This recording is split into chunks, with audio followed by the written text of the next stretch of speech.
Good day to you all. It is a very beautiful day. They all are. So,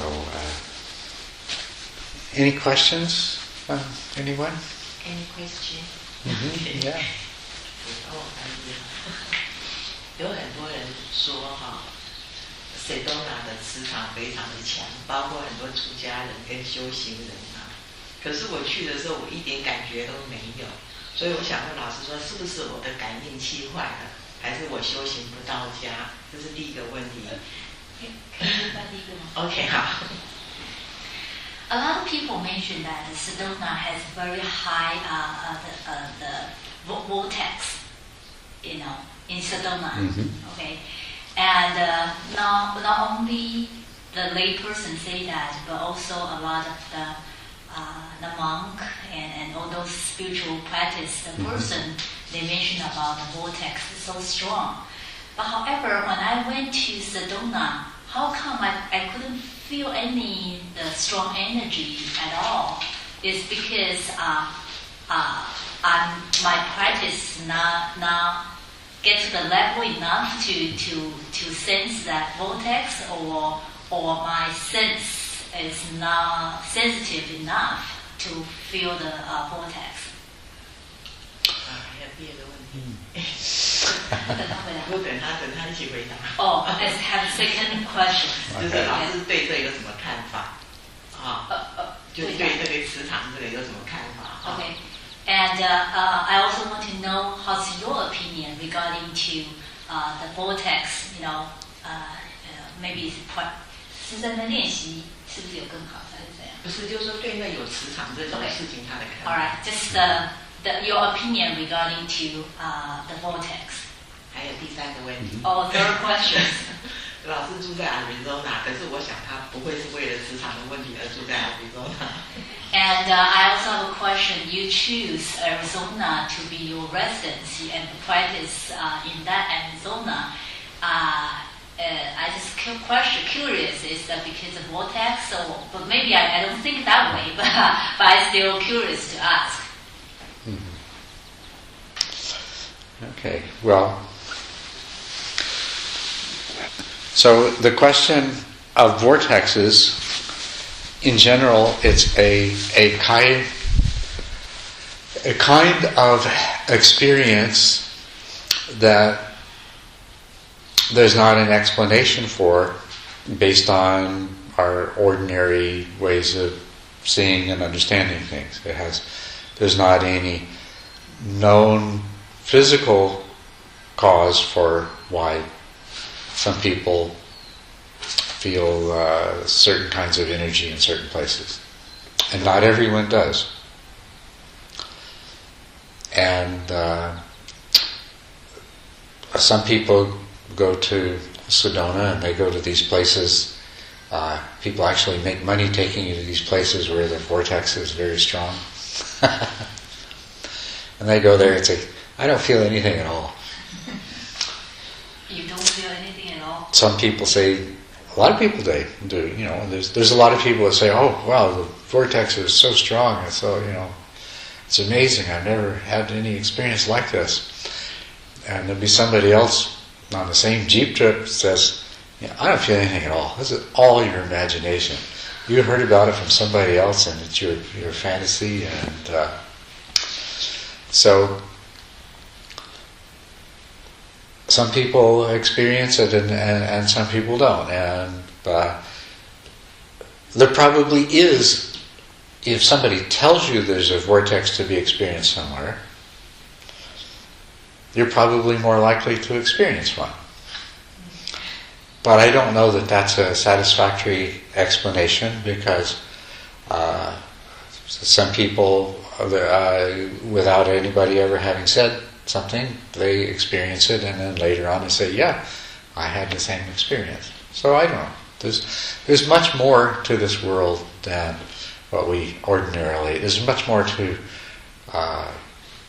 everything than we ordinarily think of. the view of reality that our mind creates and projects is limited by many different things. And those limitations are different from one person to the other. So, but I believe your first question was, to put it another way, would be, people say there are vortexes in Sedona, and if I don't feel the vortexes, does that mean that I am deficient in some way by comparison to those other people? And I don't think so.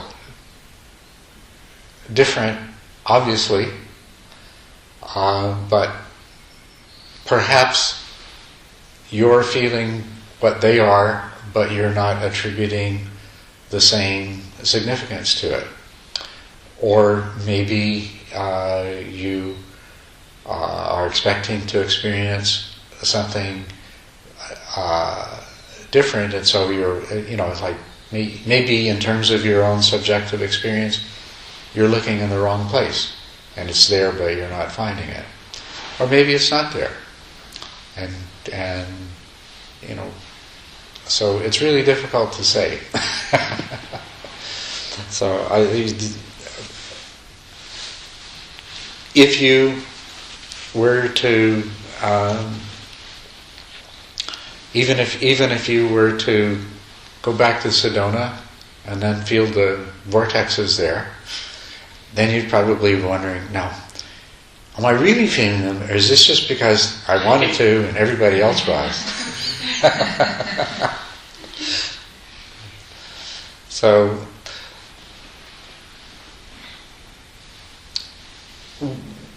on the one hand, these things, we're fascinated by them because they suggest that there is more to experience than the ordinary mundane experience that we are used to, and that's attractive and appealing and exciting and interesting.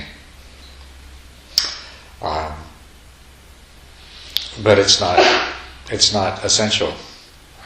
Well, your second question was something about.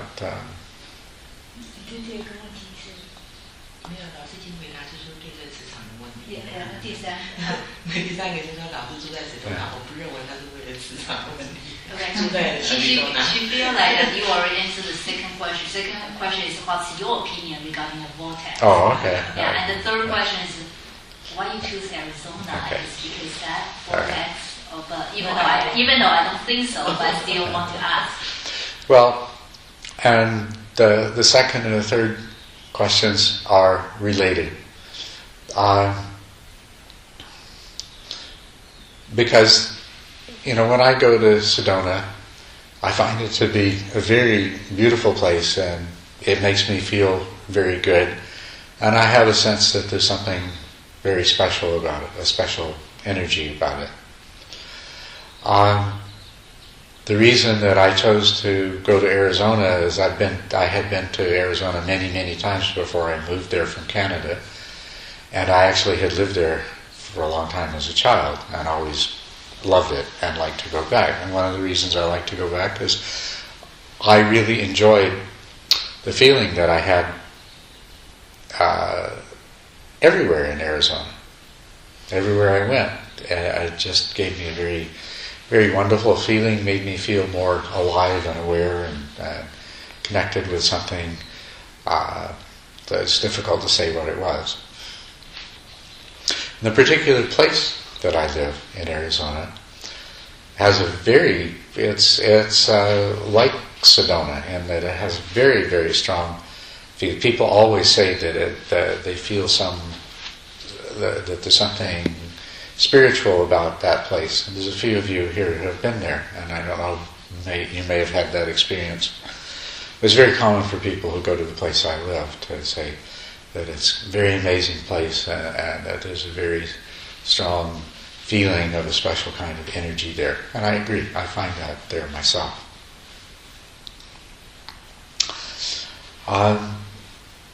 And I enjoy that kind of of energy and that feeling of specialness.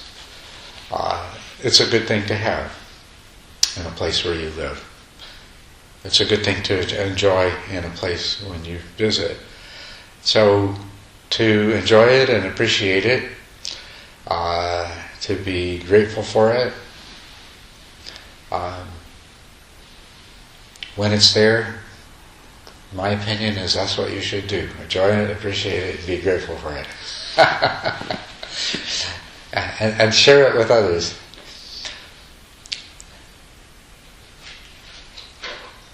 But I don't see any point in making a big deal out of it other than that. It's wonderful that it's there. And there are other places that are supposed to have a very powerful effect. I've heard of many of them. They're all over the world. But Stonehenge in England is supposed to be like that. So, and I honestly, other than to tell you that I know that absolutely everything is interconnected without exception, and that there is far more to there's far more to reality than our limited human senses normally acquaint us with. I know those with certainty, but beyond that, I have nothing special to say about place energy, and that's what we're talking about, place energy. There's different places that have special energies. So. Now, my turn for a question. Yeah? Why do you ask? 因为我说我没有感应的时候，人家都觉得好像我很逊。Because okay, Michael 训怎么讲？训。训 Okay. is kind of like not very. Okay. When I ask this question is because when people when people ask me and if I feel anything and I say I don't, I feel like I'm not. 没有，人家会觉得我很逊。Yeah. The people will feel like how come There's something wrong with you. Yeah, something wrong and 逊 is mean. I'm bad. Kind of lame. Not bad. Kind of lame. Not very strong. Yeah. Mm-hmm. Yes. Well, remember, everything's empty. That's just their perception in their mind. Yeah. You have your own perception in your mind. As I tell you, there's other people that say, I feel energies, but I'm afraid to say anything because people will think I'm just wacko. So, don't pay no attention to the judgments of others. Cool to be lame, no. But it's kind of, it's not relevant. I don't think I should get into it. I'm sorry. I take it back. There's a hotel in Bisbee, a town there where I live, where there's supposed to be 3 ghosts, and all kinds of people see and hear those ghosts when they go there. Some people go on stages so that they'll stay on the 3rd floor where the ghosts are. And some people think it's wonderful, and other people go there and they don't see and hear any ghosts, and they think it's all totally nonsense. So it makes life fun. It's kind of strange that it seems like every time I sit together with my friends in a circle, meditate in a circle, I always have a better sit. And if it's not a circle, if it's like kind of scattered, it's always a little bit less. But I don't. But it seems very consistent. But once again, it's very, very not relevant. A lot of people find that there's a difference sitting by yourself than others. But if everybody's quiet, you got your eyes closed, you say, well, how could there be a difference? But there is. At least there is for many people. So same answer as what I said, or the same comment as what I said before. There's far more to this world than meets the eye, and we don't understand all of it. At the same time, chasing after these things, they have a value. If you find that you sit better in the company of other people, that's good motivation to find people to sit with on a regular basis, right? It has to be circle. Does it have to be exactly a circle? Or if somebody's sitting 6 inches too far back or 6 inches too far in, does it still work?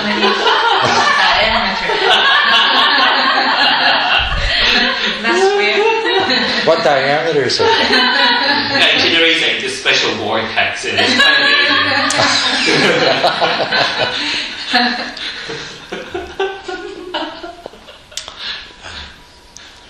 Okay, next question. Yes. Question about walking meditation. If I close the eyes, of course the concentration will be better, because I can focus the sensation. Mm-hmm. But I need to pay attention to the direction and the surface of the road. But if I look at my feet, I don't think it's a good way, because our mind is kind of passive, just follow the steps. Mm-hmm. So, but if I open eyes and look in the front, there's a lot of distraction there. Yeah. So what's the best way to do that? Every one of those ways is a good way to do it, because in some you have less distraction, in some you more, and in some you have different kinds of distraction. So it gives you different degrees and different opportunities to practice directing and sustaining your attention, focusing your awareness, and managing being simultaneously aware of several different things at once. So it's not that there is one way that's better, but that they all provide different opportunities for training. Good question. I wanted to introduce you to a third way of doing a walking meditation practice today. And it's best to do this when you've already been practicing for several days and your mind's pretty steady and stable. Because otherwise it can quickly just lead to your mind drifting off into its ordinary kind of mind-wandering activities. But you're used to walking slowly, either medium speed like the first meditation I gave you, or very slow like the one I gave you 2 days ago. And what I'm sure that you've noticed, that when you're walking slowly, and it's very deliberately, and that conscious part of your mind is pretty much in control, you're walking very slowly, paying attention to all the different sensations, that if you're distracted, you start to lose your balance. Right? Find that. So, it takes, when you're walking slowly, it's a very unnatural way to walk. And it requires a lot of continuous attention. And of course the good side about it is if you notice you're starting to lose your balance, it makes you aware that your mind is that your attention is starting to waver in some way. Yeah? Sometimes the surface makes a difference. The surface makes a difference too. Yeah, but it's rock, if it's bumping, so it's... That's right, yes. The surface makes a difference.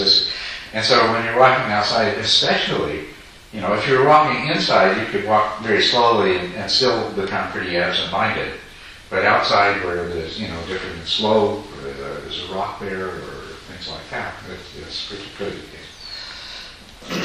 But on the other hand, when you normally walk, you know that it happens quite automatically.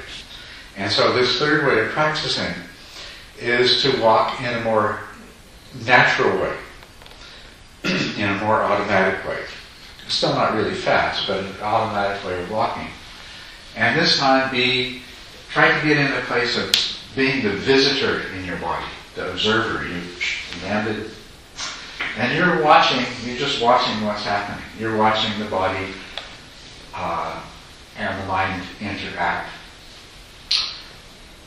Well, what this is really about is discovering something more about what is body and what is mind, and what's the difference, and what is deliberate and conscious and intentional, and what is not. Or to put it another way, discovering how much you project an I or a self into your ordinary activities that is really an illusion. So anyway, if you walk more normally, but you're paying attention to everything that's happening, you'll see that, well, first of all, there's no problem with balance at all. And you'll see some of your body, hey, look, I walked around that low spot in the ground. I didn't even realize that I was going to do that. Right? And you start to notice the way your eyes move, looking at different things, looking ahead and looking over there. And you're watching, wow, look how those eyes are moving. I didn't decide to look over there. My eyes just went over there. Well, they were attracted to that flower pot on the ground, or whatever it is. So you're just the observer. And you're starting to notice that a lot of the things that you would ordinarily take credit for as an I and a self, I decided to walk around that spot. I decided to stop and turn around. Well, did you really? So you can start to make those kinds of discrimination and start to see that you go through your life, a lot of it is on automatic pilot. The difference when you walk slow, you were fully aware, but everything's going slowly, and you're very focused on one particular thing. When you're walking like this, now you've got to stay in the present. Right? What you discover is there's so much going on in the present. Maybe you've already found that. The present moment is so jam-packed full with so many things, and it's amazing that you would be able to depart the present to go into the past or the future anyway with so much going on. But we do all the time. It sounds kind of like Tai Chi or Qigong, because we do it extremely slowly, and the mindfulness that needs to be applied is very similar. Mm-hmm. So, that said, this principle can be applied to anything. Yes, it can be applied in a lot of ways. Yoga practices done properly are that way. We do them slowly with complete mindfulness of every part of the movement. But what this is practice for doing is being mindful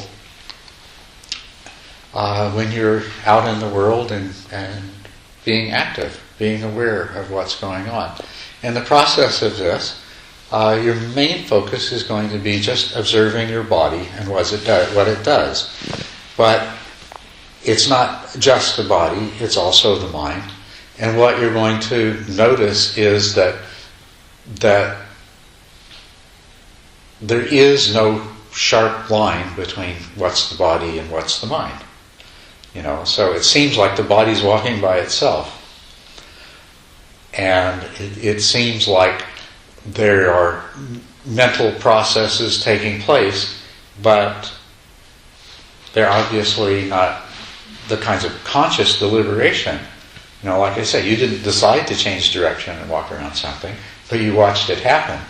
So there was some kind of a mind that took in the information and processed it and made a decision and acted on it.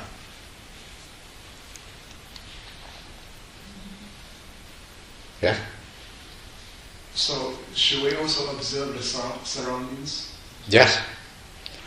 But observe the surroundings in this way. Watch how the observation of the surroundings takes place. Watch how your attention is drawn to one thing or another. Yeah. So it sounds like it's just to maximize our awareness to the body, mind, and the surroundings, but it will be overwhelmed by this kind of observation, and our mind just lost. It's too much information. Too much information. Well, yeah, and that you'll find some of that at some point that it's too much information, but all you have to do is just let go of that feeling and just be in that place of the observer, primarily of your body. Okay? And you'll notice things like you become aware of the movements of your eyes, and then if you start getting caught up in the content of the seeing, then you start to feel overwhelmed by the information. But if you just back off again to watching the activity of the eyes in a sort of objective way, that the eyes are, how they're moving, what they fix on one kind of thing and then another kind of thing. If your eyes fix on something and then your conscious awareness starts to get lost in the processing of what it's fixed on, and then at the same time you're hearing things and you're still feeling things, you're feeling the sensations in your legs and your muscles as you walk, and after a while it gets overwhelming, yes, but I'm suggesting that you always maintain that sort of step back, let it take care of itself. Your eyes themselves will decide what to look at and when to look away, and your body will keep on walking. So just observe the nature of what it means to be you. So it's kind of less observer to observe yourself doing this response to the surroundings. Yeah. Yes. You're observing yourself. You're observing that which you are used to attaching the label of self to, and that which you're used to, like I say, taking all this credit for. I decided to do this, I did that. I. But you're stepping back and realizing that a lot of that is just made up. Now, already what you're probably realizing is that in terms of what something that that which you're used to attaching the label I to, that actually does something, what it really can do is it can direct the attention, and you're doing a lot of that. You can consciously, volitionally, deliberately direct the attention. And that direction of attention comes out of intention. And other kinds of things that you do also flow out of intention. So really, what this thing that you call I is mostly all about is determining at times volitionally what you pay attention to, but not all of the time, because of course you see your attention's going all over the place by itself. I can direct my attention, but when I don't direct and sustain my attention moves by itself, and things move in and out of my attention. But in terms of what I as the doer can do, this is one of the things that I as the doer can do, is direct my attention. The other thing that I as a doer can do is to generate intentions about how I would like things to be, or what I would like to happen in the next moment. But not all of your intentions, what you'll notice, or not all of my intentions are being determined in the present moment. Sometimes they are. But a lot of the time, obviously, when an action takes place, there's an intention behind it. And you might even notice the intention arising that precedes the action. But you will notice there is not, ahead of the intention arising, some period where you made a decision and generated that intention. Where did it come from? Where did it arise from? Where did the intention come from to walk around the low spot of the ground? It didn't come from nowhere. It was a result of previous occurrences where you had more consciously and deliberately generated an intention, which left an imprint, a kind of program. And so you've learned to walk. You've learned to walk efficiently and effectively. You've learned so that you can, without intentionally and consciously thinking about it, choose some kind of obstacles that you go around and some kind of obstacles that you ignore. And the result is a very efficient way of walking. So it is coming out of intention, but it's not coming out of intention in the present. But in the course of walking like this, you're going to come across those instances where there is some kind of a choice or decision being made. There is some variety of alternatives. And so the intention that arises is arrived at in the present moment. It's not an automatic one that's coming out of some past actions. So this is a practice of discovering a lot about, who am I? I am the experiencer and I am the doer. So this is learning something about the true nature of I the experiencer and I the doer, and the relationship between I the experiencer and doer and I the mind, my mind, and I the body. Yes? Yeah. Could I say the way you teach us is not a practice for walking meditation. It's a developer for mindfulness. Yes, right. It's a development. It is using walking meditation to develop mindfulness. And I should say, when you're doing this, you would like to have this kind of mindfulness more and more of the time, all of the time. But when you first start doing this, what you need to be on the lookout for is you start doing it and it's wonderful, it's amazing, and you're really enjoying it. And then after 10 minutes of it, you find your mind starts slipping into its usual pattern of getting into thinking about this and that and the past and the future and, supper tonight and tomorrow morning and next week and what happened yesterday and how was my meditation an hour ago. And when you find that happening, come back and do the other kind of walking for a while. Bring your mind back fully into the present, get focused, get clear, get present, and then try it again.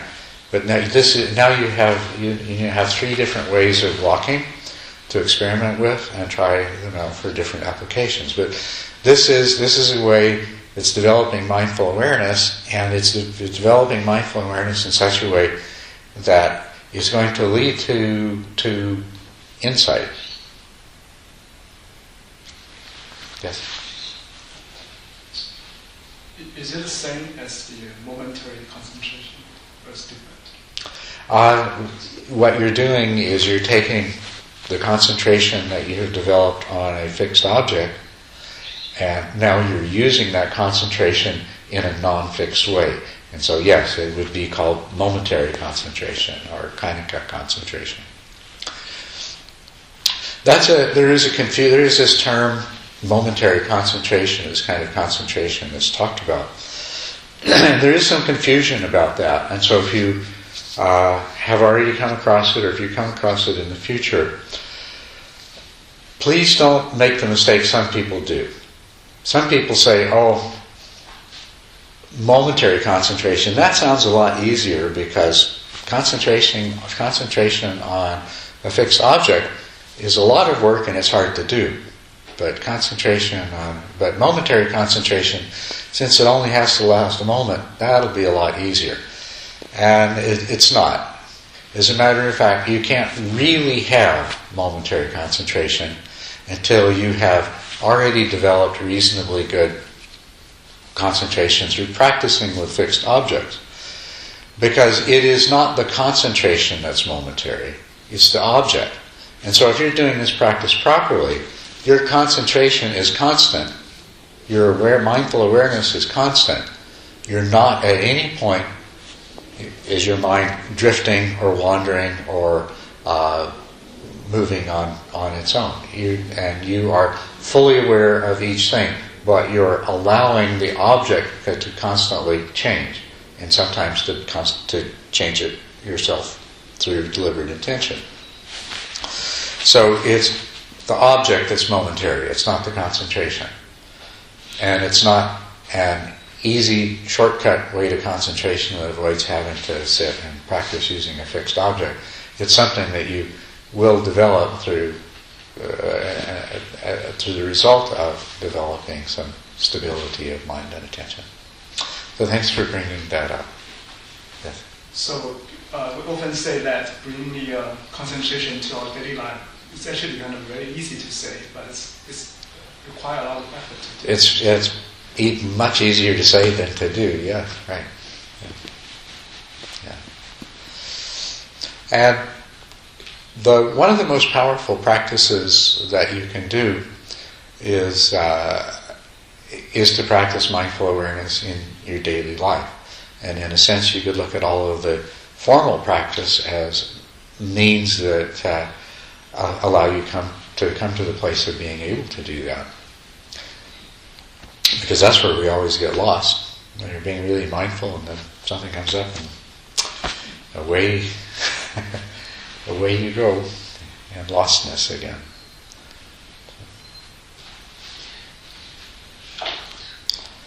Yes?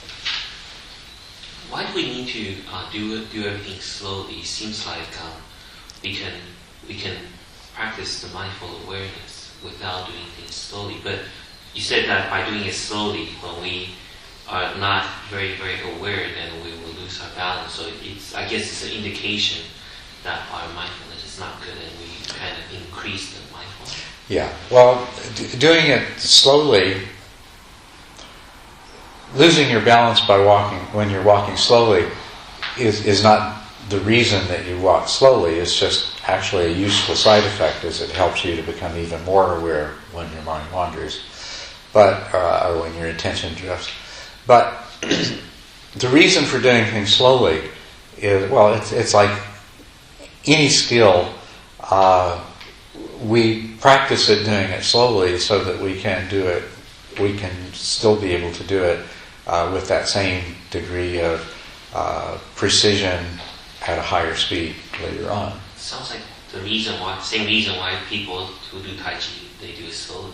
They do it for that same reason. Do it slowly so that you can develop a habit of a very high level of mindfulness, after which you can increase the speed. Or I think what happens is a natural tendency for the speed to increase, and so if you restrain that, then you have an opportunity to develop even greater mindfulness. I see. Okay. But it also, you say Tai Chi, but say something like a Kung Fu or Karate, where you're going to do it, you ultimately want to do it very, very fast. You practice it doing it slowly to perfect it, so then you can do it very quickly. Right. I see. Thank you. So can a singer or piano player still can practice? Sorry, I'm having trouble. A singer? Someone who sing like a singer. Like a singer. A singer? Uh-huh. Or piano player. Or player. Can apply this principle in their practice. Yeah, it's the same principle, yeah. You do it slowly and you do it by small parts, and then you speed it up and you add all the parts together, and then you've got a perfect whole. Yeah. So, okay, what other questions do we have here? Yes? All right. Again, the walking meditation. I feel that it's hard for me to, if I do the 9 steps of the walking it's hard to observe the sensation yet. Is it better to just pay attention to the different stages of the moving, and later on, if we're familiar with the moving, then we can focus on the sensation? Yes, you're saying in the 9 parts of stepping and slow walking, you might spend just a little while clearly identifying each of those 9 parts, and then start adding in the awareness of the specific sensations that occur. Yes, that's a very good way to approach it. And this is something, that it's not that you perfect the practice in 3 or 4 days of doing it or a week of doing it. You keep on perfecting it. And the other thing too is that with that particular practice, and you talked about doing things slowly versus quickly, when you can recognize over and over again every time you take a step 3 or 4 different sensations in all 9 stages of moving, then you can start moving a little bit faster and see if you can still, if your mind is sharp enough and quick enough and focused enough that you can still identify all of those sensations that occur. So. And Sophia yesterday mentioned that there's another way to practice this. In the beginning, it's very fast, and later on they slow down. So then maybe there's also advantages on that practice. Well, I'm not sure exactly what the details of that practice are. But sometimes when people are just learning to do walking meditation for the first time, I'll just tell them, let's go out and walk reasonably slowly, and I won't even tell them to bother paying attention to the sensations in the soles of their feet, but just to practice staying in the present. And whenever they find, it doesn't matter what they're paying attention to, as long as it's something that is actually happening in the immediate present. Just to give them a chance to start slowing down, calming down, getting used to that idea, and getting caught up in thinking, and then introduce them to these, slowing down and walking with more awareness. So it may be that the practice that she was referring to, or that other people teach it, are basically doing something like that.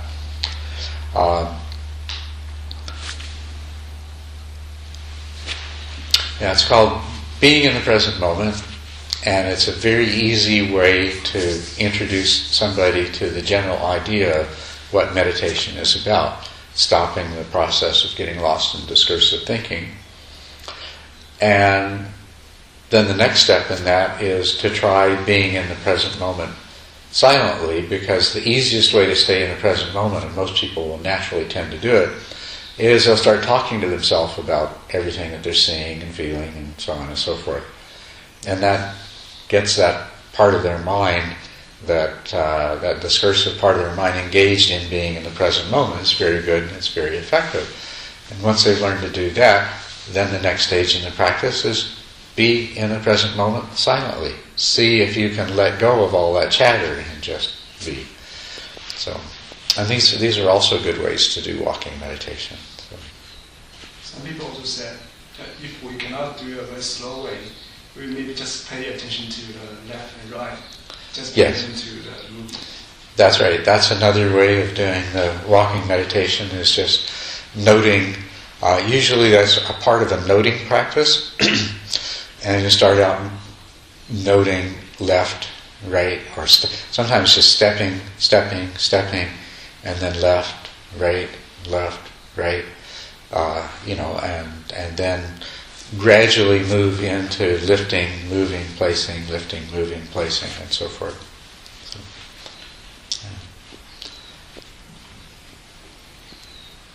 So this is good. We've talked about a number of different ways of doing walking meditation, which is an opportunity to see that they seem more different than they really are, right? They're all just different ways of approaching the same thing. Ultimately, what it's all about is directed and sustained attention and mindful awareness, and using those to as practices to cultivate the capacity for those in your mind. So.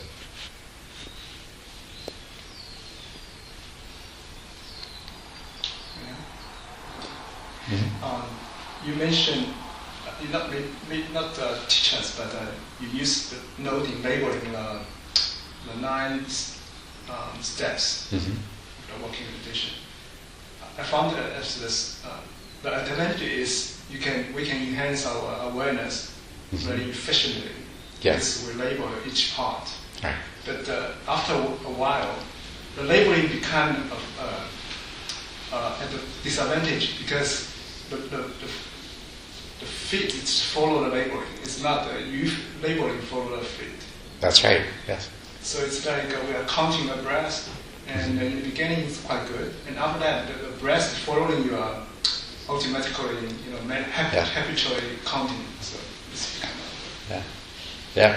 That's absolutely right. Yeah, that's these things that are initially helpful in the beginning end up just being awkward and in the way after a while. A verbal noting, it's like this gigantic thing to interject into the middle of your awareness. But in the practice that Mahasi teaches, the noting is used.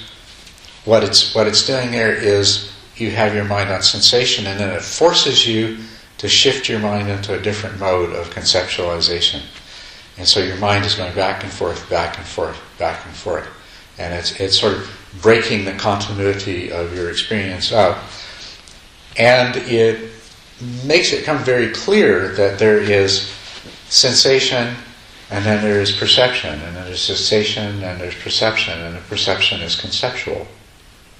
So it's serving a particular purpose in there. But still, at some point, in any of these noting practices, you come to a point where you have to get rid of the verbal labels because they're this huge thing that's landing in the middle of a very refined experience.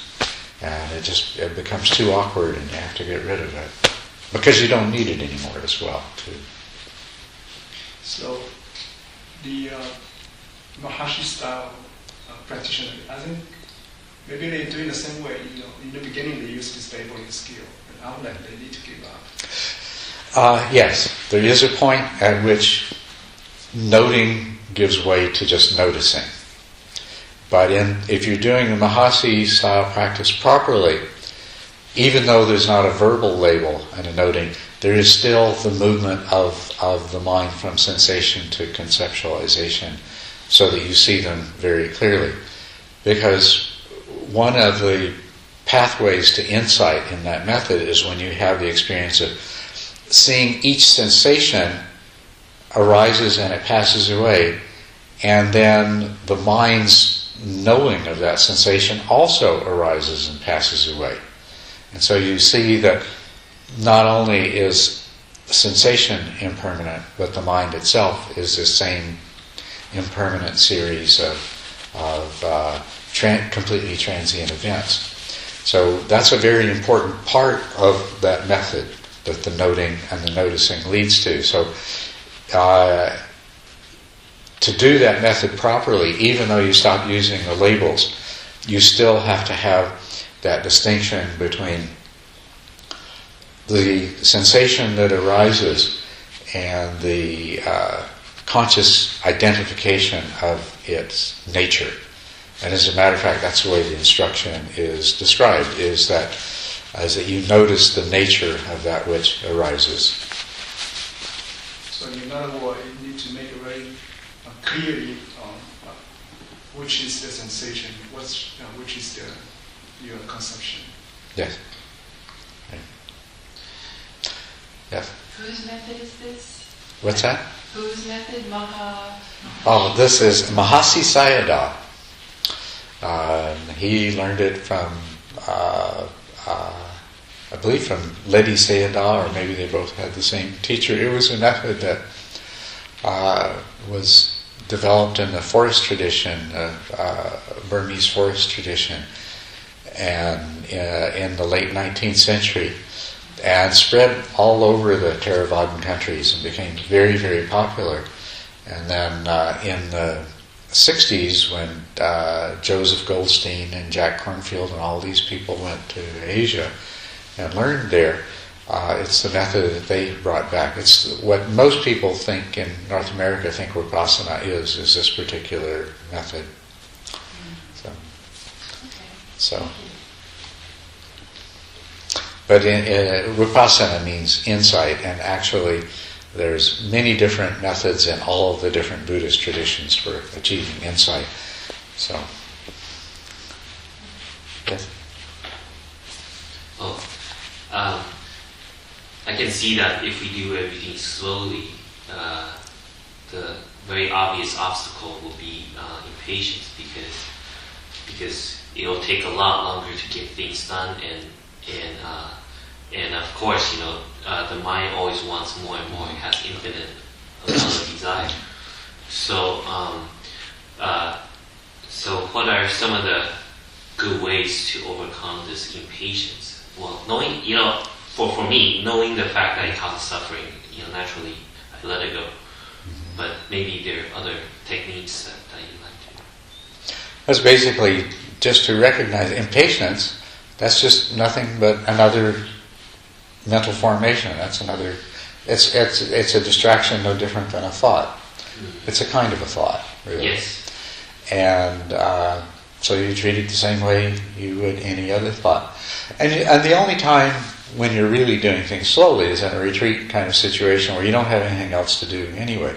I mean, if you're building a house with mindfulness, you wouldn't want to build a house in slow motion. Right? I wouldn't want to take up the shower for 2 hours either. That's true. On the retreat, you have to move with an appropriate a speed that's appropriate. Actually, you'd like to be able to finish your lunch in the hour and a half that's available too before the next sit. So you've got to adjust your speed to the appropriate circumstances.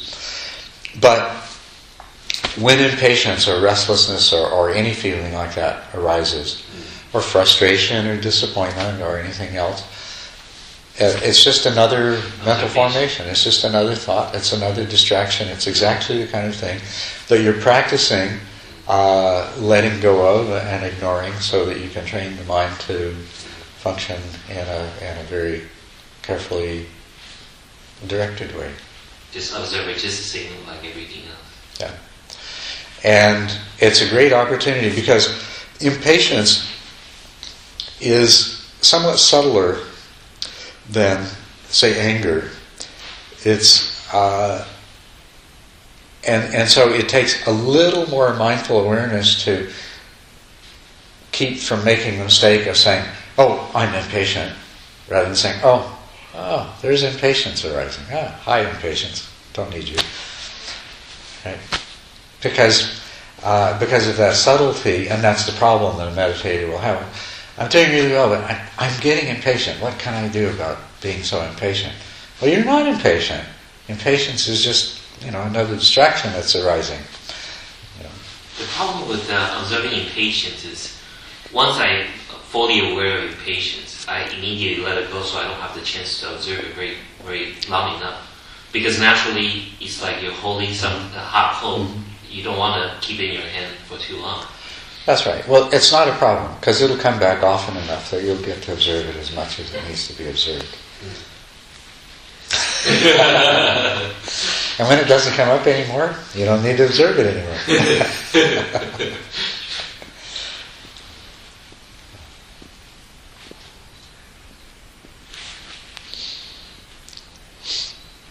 Yes? Yeah, you're great today, Jackie. Huh? This is really good.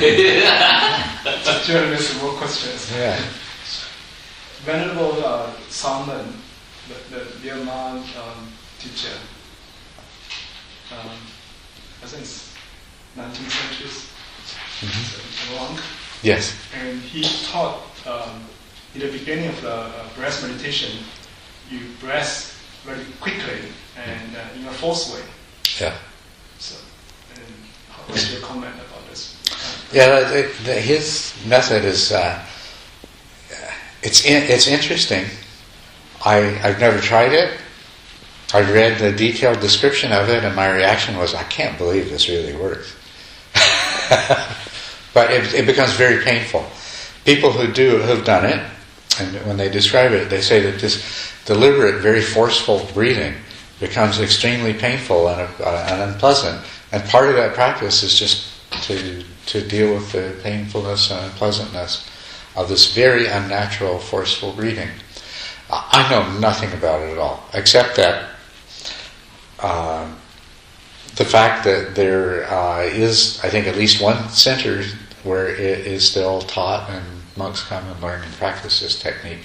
There may be more, I don't know, but I read that there still is, so it must work for some people. There's a center in Hong Kong, I think. Is that where it is? It's a lay disciples. Yeah. That's right, and he was a lay person too, and he developed this method pretty much on his own. He, out of just a couple of very brief instructions that he got from other people that were actually several years apart, he got an instruction and he took his own understanding of that and practiced it, and then he essentially developed this method on his own. But yeah, maybe you know more about it than I do. No, just my guesswork. Is it also sometimes like we intentionally postpone the breath? It can enhance our awareness or concentration by making the faster or making the normal breath slower. We can actually increase the awareness and concentration. I think these are ways that can function as aids to concentration. I know one of the Tibetan meditation methods is that you actually hold the inhalation for a very long time and then let it out. And they use this as a means of enhancing the concentration. Because it's very hard for your mind to wander while you're holding your breath. But like these are all, even counting, there's systems of counting 1 to 10 and 10 to 1 and 1 to 9 and 9 to 1, and so all kinds of very complicated ways of counting the breath that are offered as ways to help in concentration. My personal sort of feeling about this and sense is that if indeed a person starting out has so much difficulty that they need to make use of some of these techniques, then by all means, I'm glad that they're there and they should make use of them. But I think the vast majority of people don't really need these very elaborate and complicated ways of assisting them in the development of their concentration, that they can just through doing the kind of practice that I'm encouraging you to do, that their practice will they will develop concentration. And even if you use a breathing method or a counting method or some other method as an aid to concentration, at some point your concentration does need to stand on its own.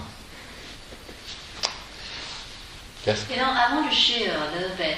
I don't know if it's the same or not. I remember when I was doing the yoga class, and one of the instructors showed us the ways, fast with breathing, okay? And so fast, and they want us to continue at least 1 minute. And my experience is, the end of 1 minute, I almost died. Just feel, the breath, because it's so fast, so fast. Then she asked us to hold on breath. And then when we hold on breath, the last one, okay, the hold on breath, and I can feel the instruction shaking. You can feel the stillness. It's so strong, so quiet and so still in that after that, then hold on the breath, and that point is so still. But I didn't practice that as thinking of that as a meditate. I just feel like there's some exercise. But I do sense that stillness during that breath. Well, I'll just point out, even though the bell has rung and I'm taking away your lunchtime, I'll point out that your breath, when you deliberately alter your breath, you're actually changing your blood chemistry, and your blood chemistry has a very immediate and direct effect on the functioning of your brain. So a lot of the different changes that you get through altering your breath are simply manipulations of your physiology. When you breathe quickly, first of all, I'll point out to you, if you're a normal, healthy person, no matter how quickly and deeply you breathe, you will not increase the amount of oxygen that's in your blood. Because your red blood cells, if you've ever gone to the doctor and they put a thing on your finger and it says your blood is 95% saturated with oxygen, no matter if you breathe pure oxygen rapidly and deeply, the most you can go is from 95 to 100% saturation. So you can't add a lot of oxygen to your blood. But what happens when you breathe, when you alter the way you breathe and increase the amount of ventilation, is you eliminate carbon dioxide from your blood. And the carbon dioxide level can become very low. As the carbon dioxide level becomes low, the acidity of your blood changes. And that has an effect on the way that your brain functions. If you breathe rapidly until you remove enough carbon dioxide, it does become unpleasant and painful. And if you keep doing it, you'll start to have, very strong contractions, convulsive-like contractions in your hands and your feet. Then, if you've removed a lot of carbon dioxide from your blood and you stop breathing, you can hold your breath for a long time. Now, normally what makes you have a breath is that because normally your blood is very saturated with oxygen, what causes you to breathe in and breathe out is carbon dioxide builds up, and that triggers you to take the next breath and get rid of some carbon dioxide. And that's what normally regulates your breathing. If you blow off a lot of carbon dioxide, you can hold your breath for a long, long time. You can hold your breath so long that the blood oxygen level falls far lower than it normally does. And that too has an effect on the functioning of your brain. So a lot of these breathing techniques, they're manipulating your physiology. And that's what's responsible for the effects. Now, that people may have found ways to use these manipulations and to use these altered states of mind that are the result of manipulating your physiology, that's fine and that's wonderful. I don't have any comment on that, except that I personally find no value or utility in it. So. Yeah. It seems like just tiny adjustment of the breath can increase a lot of energy in the mind. Just a tiny little bit of like half a breath. Mm-hmm. If I just take deep half a breath and I relax the entire That's body, right. and then I feel the whole body breathe in, just even half a breath, the energy level increase tremendously. Mm-hmm. So it seems like it's a way to, because a good meditation is a conditional thing, and then what part of that condition is that we have adequate amount of alertness and energy. That's right. And it seems like I can adjust, and sometimes too much energy is not good either. Yes, that's true. Right. But, and you're right, sometimes you'll notice that very distinct difference. You take a deeper breath and it sort of wakes you up. I don't ever find myself, or very, very rarely if I think about it, find myself deliberately taking a deeper breath. But when I'm sitting and meditating, my breath will become very, very quiet. And every so often, I will take a much deeper breath. But it's not. I don't do it deliberately. I just let it happen. I see that it happens. I let the body take care of itself. The body knows how to breathe. It does it all night, every night, without me helping it. And so I trust that it can take care of itself while I'm meditating too. And so, but because I'm focused on my breath, I'll notice whatever changes it makes. But I personally have found no need to manipulate that. Now, if you're finding that you notice that you're starting to slip into dullness, and that taking a deep breath helps to bring you out of it, absolutely do that, because that's, that is a really good way to help. And another thing that helps when you just notice that the dullness is subtle and it's there, is just to straighten your spine and your neck up, and that'll wake you up as well. So both of these sort of fall into that same category of small things that you can do that are quite helpful, and so just knowing about them, they're just little tricks that you can use when you need them. Yeah. So it's good to hear all these different methods, but I think I want to concentrate on one method. Yes. So, since I'm first time here, and I think the main point here is to keep on sensation of your breath, nothing else, no conceptual labeling, because that is a concept labeling. So the only focus on your sense. That's object. right. That's right. Sense of the object. That's right. And that's what I want you to do. I want you to use one practice and get as much out as you possibly can during this week. But I don't mind answering questions about other practices, because these questions do arise. What's the difference? Is there, what's the best way? Or is there a better way? Or should I be doing it differently? And also it helps to clarify, well, I overlooked to mention, don't note the in and out breath. And because I failed to mention that when I was giving the initial instruction, you spent time noting in and out breath. And then when you told me I said, oh, you don't need to do that. Yeah. Right? Yeah. So these questions are good because any little oversights in the instruction, they bring it into the open, they bring it into the light, and we can be clear we about go it. to different class and we're told in different things, but we don't really have an overall pictures. Just for your benefit, the Indian tradition developed pranayama, so it's spelled Pranayama, pranayama, and that's like the breathing exercises for creating, holding the breath and the rapid type stuff. And you can learn in the yoga studio. Yeah. Okay. Well, shall we have lunch? All right. Thank you.